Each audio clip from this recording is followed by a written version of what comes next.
Ishwa njiani baada ya kujikuta katikati ya mapigano kati ya M23 na wanajeshi wa serikali ya Kongo. Mimi niko na watoto, mume wangu alifariki. Kwanza alifariki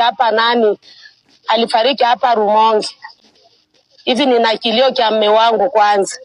Nakia kumwacha hapa, tunatoka naye lakini anakia niacha Rumonge. Sasa mimi nateseka. Tunaomba mulete magari, afadhali twende tukufe na vita kuliko kufa vita vya njaa.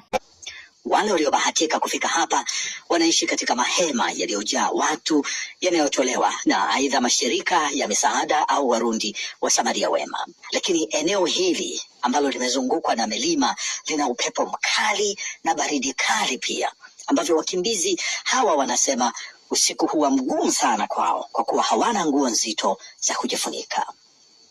Maisha ya kila siku kwa ujumla ni magumu hapa, hasa kwa wakimbizi wenye familia kubwa kama Rebeka ambaye alikimbia Kongo akiwa na mwanae, mke wa mwanae na wajukuu 10.